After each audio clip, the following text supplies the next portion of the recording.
Good morning, sir. Good morning. Excuse me, good afternoon. Well, you're earning your keep, you guys.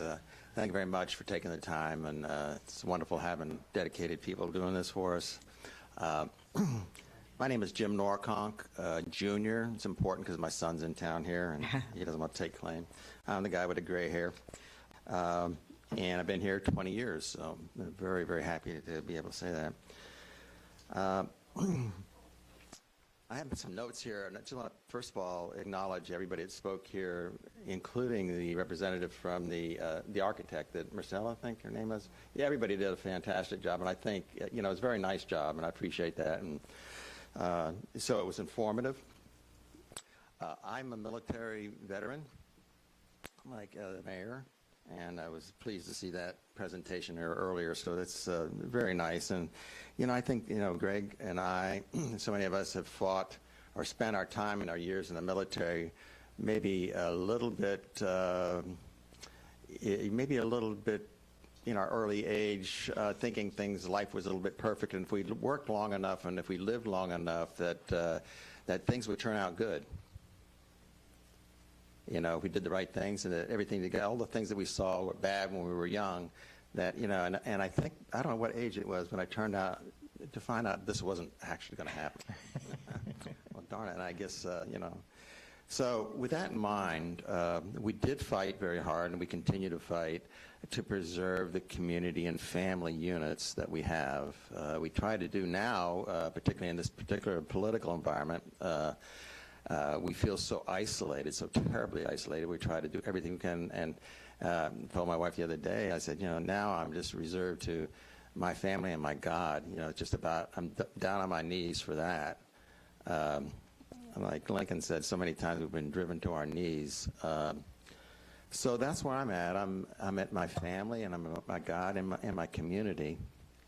And I hope the community doesn't dissolve in terms of that. And then, but I'd like to do what we can to preserve that and to make the best efforts. I'm a little preachy on this. I don't mean to be there, but I want to put it in perspective of where I'm coming from. I think that what motivates people to do things, what motivates me to come here, what motivates the architect to come up here and speak for the time that she did, and she did a good job, and the gentleman next to him, and I dare say you're probably getting paid. I mean, I hope you are. And that's good. That's good. I'm glad. I mean, you did a good job. What motivates you folks to be up here? And you're getting paid. Okay. I don't think you get paid that much. But generally, I think things that motivate us, and I hope I'm getting to the point here, the things that motivate us in our lives are love.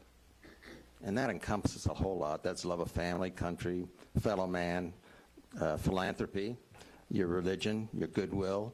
And, of course, we always kind of remember the earth, okay? So we ought to love the earth. But, I mean, those are things that really motivates love. And then if you're going to break it down after that, I think maybe power, control, and greed, the negatives maybe, okay? I know you guys got a lot of power up here. But control and greed, your money, okay? Money's not bad.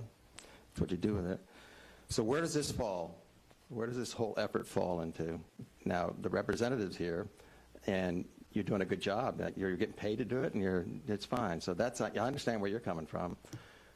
And let's work it back to where it came from. Where did the motivation come? One level up, or another level up. And that's HUD, okay, and EPA and those people, and Mr. Obama, and before that George H. Bush and all those people. And what was their motivation? Well, I'd like to say it was philanthropy, but we know that it was probably power and greed and just, maybe some misguided way. So that's where we're at with this. So the total motivation for this and how you're getting paid, the representatives, is through somebody that really wants to control and power to put this together.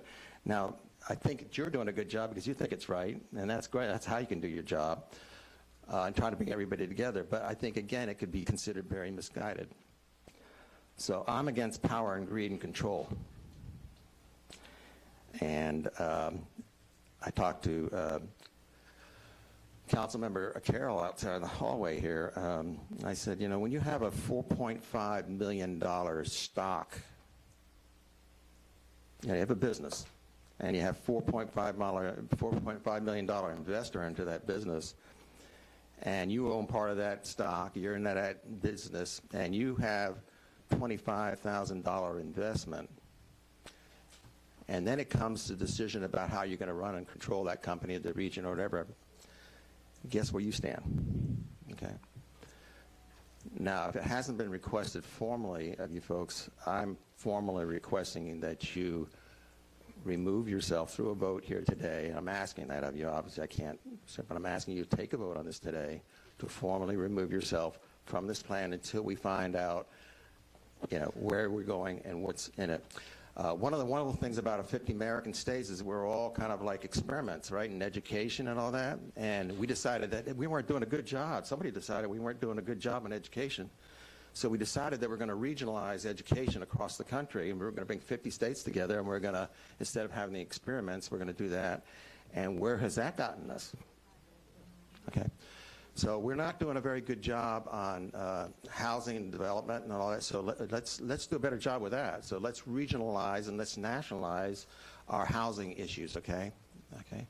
Go on up to Detroit and look at their housing development up there and see where that got to. So I would ask the 750 to go back and do their homework and make a very, very good presentation here to the council at some point, where there are really fantastic examples of regional development, not just maybe one incidental one, but maybe several of them, where these are really robust, and they've really brought people together, and you have documentary, you know, anecdotal and factual information about that.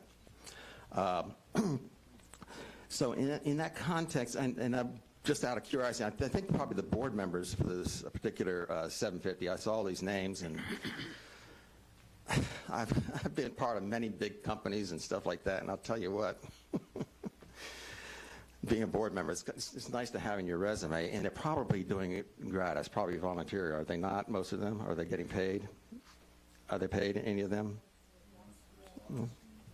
Yeah, I mean, just ask the question. I'll just throw that out. Just go ahead, Jim. Yeah. So at any rate, even if they're volunteering, there's still something to be had on the other side of that. I'll just wrap it up here, and I saw the lollipops out front, which is kind of nice, and I think there's a marketing issue. I think it's an effort to sweeten the medicine that's not been FDA approved. I'm a doctor, by the way, so you know, whenever we have medicine that we give somebody, we usually try to give them a little sweetener to go along with it. Certainly, as a pediatrician, I'm not one. I've traveled, as in the military, I've been 27 years in the Navy, and I traveled many places in the world. And if anybody has a chance to go to Korea and drive from Osan up to Seoul and look at the stacked houses and stuff like that, I mean, it's absolutely breathtaking to walk through some of these cities and some places that happens. I don't believe that's going to happen now. I don't believe that that's going to happen in the next 10 years, but, you know, potentially slippery slope there. The UN was a great idea, quote unquote, by somebody. It's volunteer basis. Let's all get involved in it. And now there's tremendous anxiety about what's going on in there. Somebody said earlier that 6 counties want to have what Indian River County has. And we should graciously offer to them advice and counsel and share with them as much information about what made us successful and help them, you know, correct their ways. You know, I think, and I don't mean that tongue-in-cheek, I just really mean that, and we can be very helpful in providing them counsel, and you could probably get a fee for service to do that. No, this is not a joke. No, I don't mean that. I mean that we ought to be good neighbors. We ought to take care of one another and help them out. Some words that, the last thing I'm going to say here is just it struck me as little kids, when I was a kid, we used to get something called pablum. It helped you know, that was a cereal that we used to get. And part of that pablum was just something that could go down a little kid's throat very easily. And there's a thing called word pablum. And word pablum, as we can say, you know, are some of these things like sustainable development. You know, I mean, it's very nice.